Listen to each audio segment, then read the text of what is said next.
són, i des de la volta sempre ho diem, són molt beneficioses per ells, tant a nivell físic com a nivell mental. Aleshores, en el que fa el tema mental, per exemple, les activitats físiques el que els ensenyen és responsabilitat i respecte.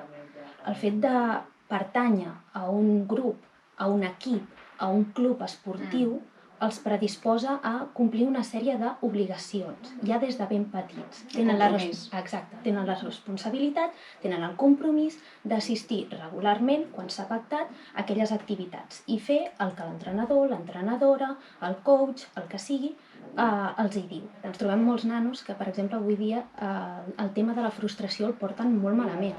El fet de poder tenir tot el que volen, ells demanen i jo demano i ja ho tinc, clar, posa, diguéssim, en perspectiva quin és l'esforç que jo he de fer per aconseguir les coses.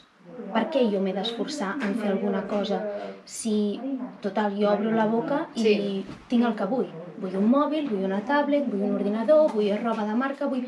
Vale, però tu què dones? El fet de fer una activitat també esportiva, un entrenament a llarg termini, predisposa el nen, la nena, a posar en perspectiva el seu esforç. L'entrenament continuat els ajuda d'alguna manera a veure que a llarg termini adquiriran una sèrie de guanys, de premis, no cal que sigui a nivell ni monetari ni a nivell de trofeus, sinó a nivell personal. Recollir èxits a partir del sacrifici. Exacte. Ara amb el tema del Covid, amb totes aquestes aturades que tu ens comentaves, s'han trencat moltíssim les rutines, no? I han estat aturats sense fer entrenaments, sense fer partits, molt de temps. Llavors ens trobem amb dues conductes molt diferenciades. Els nanos que estan eufòrics de per fi podem començar la lliga, per fi podem començar tornar a entrenar i a fer partits, i això que tu dius, no?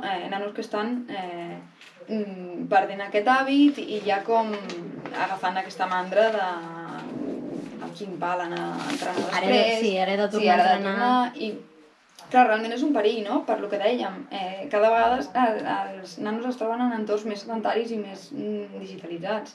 Llavors, aquells nanos que afortunadament tenen la rutina de practicar un esport i de tenir un temps dedicat a la salut i a uns entrenaments que ho deixin de banda, significa sumar més temps a activitats sedentàries, estar enganxats a l'ordinador, als videojocs, a les xarxes socials, etc.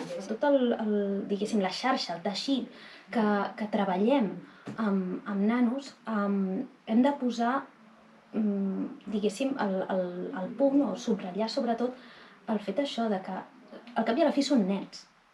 Estan en edat de creixement, no només físic, sinó també mental. Què significa això? Que nosaltres hem de ser qui els guiem.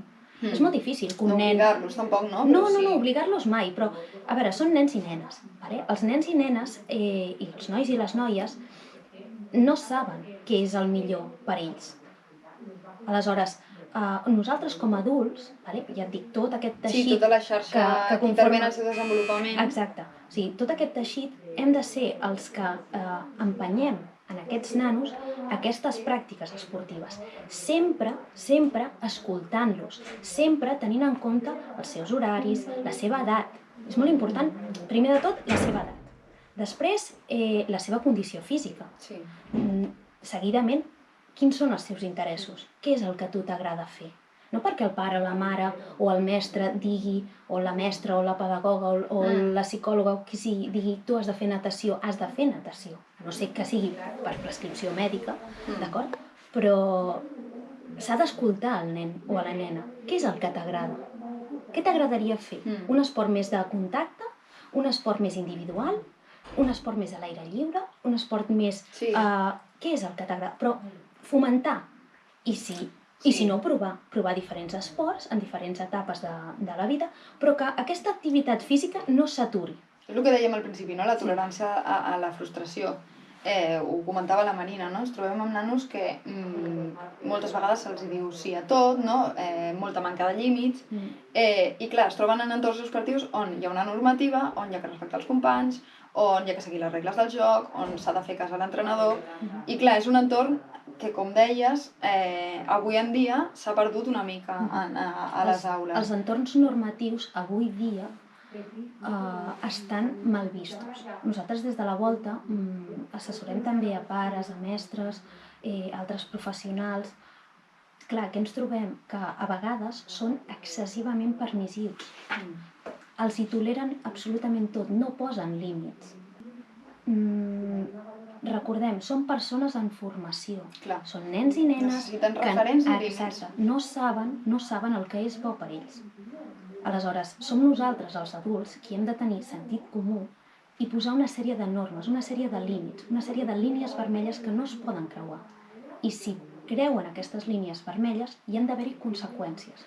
Nosaltres no parlem mai de càstigs, no ens agrada parlar de càstig, perquè el càstig, diguéssim, que té una connotació molt negativa, sinó de conseqüències. Accions i conseqüències. Exacte. Tu fas una acció, tens una conseqüència. Aleshores, els entorns esportius, com hem dit amb la Cristina, són entorns normatius, pel fet de que hi ha un joc, ens podem fer mal en aquest joc si no complim les normes correctament, aleshores han d'entendre que a la vida, en molts moments, s'han de seguir una sèrie de protocols, ja sigui de seguretat, ja sigui de respecte, ja sigui de convivència, són unes normes, és un marc. Ens ajuden a que tots hi capiguem en aquest marc sense fer-nos mal.